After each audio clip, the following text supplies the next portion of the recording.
March 25th, 1911. The ninth floor of the Ash Building. The workers of the Triangle Shirtwaist Company are preparing to leave. They have worked a long week, 52 hours, making the blouses that have come to symbolize practical, independent womanhood. As they collect their hats and their coats, they chat about Sunday plans. They are almost all women, mostly Jews who fled Tsarist atrocities and environmental refugees from Italy. Here in America, they found opportunities they'd never known. In 30 minutes, 146 of them will be dead.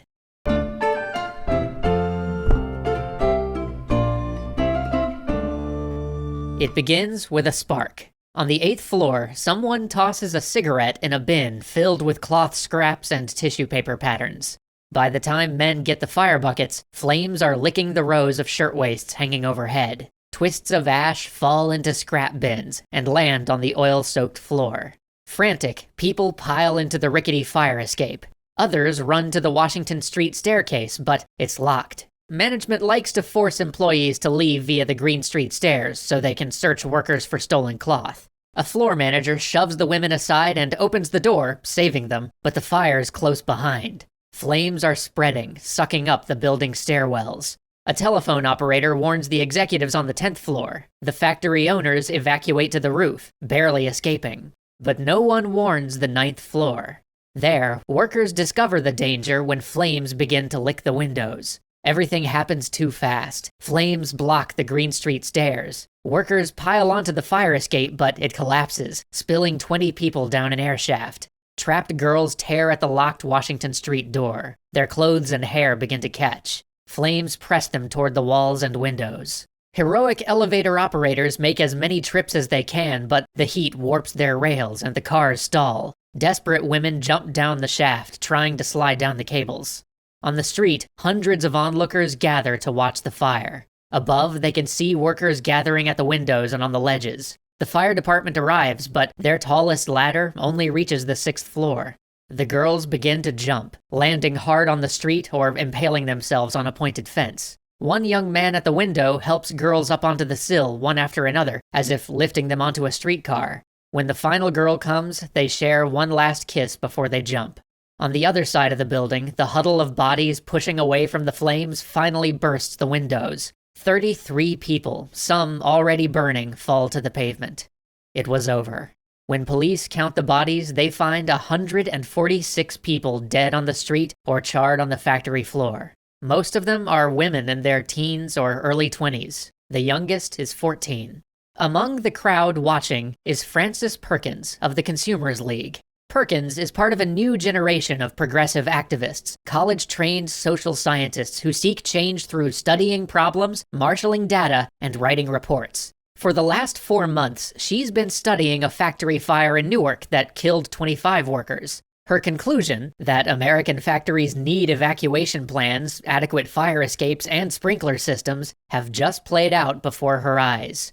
At that moment, she swore this would never happen again. And she wasn't the only one. Public outcry followed the fire because these were no ordinary workers. The previous year, they had staged a major strike, seeking shorter hours, better pay, and the ability to form unions. The factory bosses, led by Triangle owners Max Blank and Isaac Harris, had hired gangsters and prostitutes to assault them on the picket line. At one point, gangsters had ambushed the strike's leader, Clara Limlick, and broke 6 of her ribs. The garment workers had become heroes, with newspapers dubbing their movement the Uprising of the 20,000. They won shorter hours and higher wages, but now those same girls were lying dead on the street, waiting for relatives to identify their scorched remains. The public howled for justice. When the garment union staged a funeral march through New York City, 120,000 people showed up to the march, and another 300,000 watched. But Blank and Harris were acquitted of manslaughter. They paid out a pittance in a civil suit and got a windfall in insurance money. The unions decided to take matters into their own hands. They demanded an independent committee focused on safety reforms and prepared to take on an insurmountable opponent, Tammany Hall. Tammany, New York's political machine. But Tammany wasn't much interested in policies and reforms. Instead, Tammany existed to make money through corruption. Its head, Boss Murphy, controlled city and state politics. Tammany politicians were pro-business and sworn enemies of unions and reformers like Perkins. During the garment strike, they had sided with the owners. It was Tammany cops that harassed workers on the picket line, and Tammany gangsters that broke Clara Limlich's ribs. Most activists thought that this was a fight that couldn't be won. Tammany, they said, only listens to money. But Perkins wasn't so sure. Years before, she had championed a bill limiting women and minors to a 54-hour workweek, and she had received support from Al Smith, a rising Tammany star. He had killed the bill when Boss Murphy told him to, of course, but she suspected that Smith could be convinced, and he was now the head of the state assembly. But when Perkins pushed for a factory investigation committee, Smith shot it down. The legislature wouldn't listen to an outside commission. However, he added, a hybrid body made up of legislators and with the political support of Tammany, that could get results.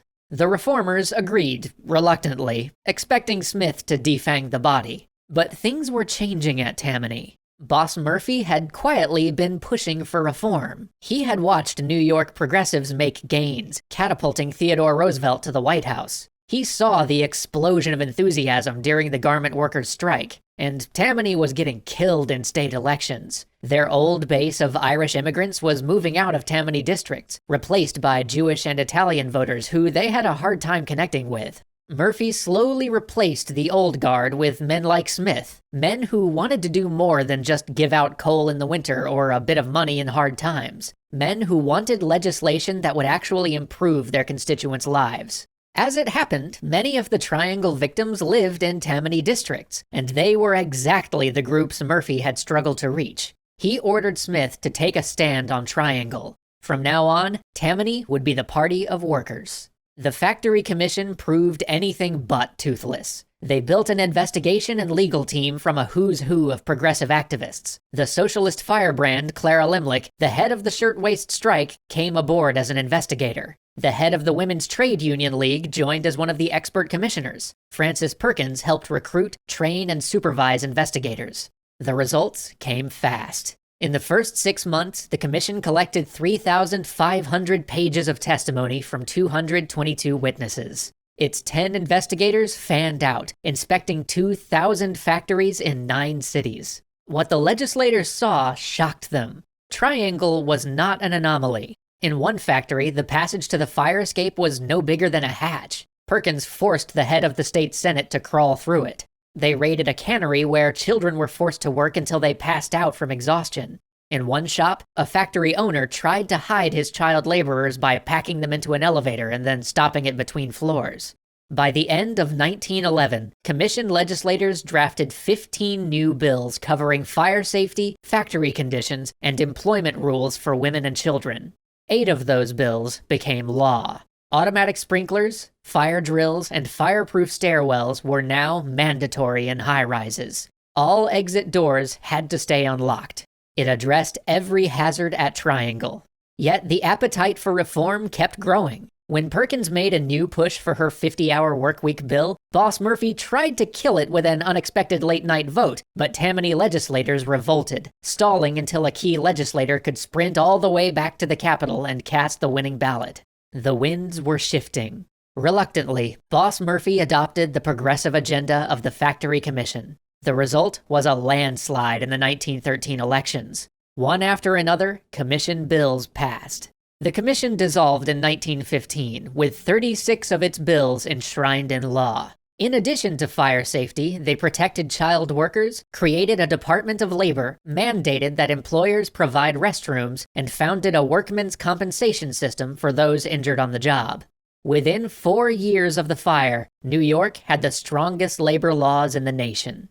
This political earthquake remade American politics and propelled Smith to the governor's mansion. More importantly, it laid the groundwork for a new form of liberal politics that another New York Democrat, Franklin Roosevelt, would carry into the White House. And that's not all he carried with him. Key Factory Commission members became FDR's allies in the Senate, and Frances Perkins joined the administration as his Secretary of Labor, making her the first woman to serve in the cabinet.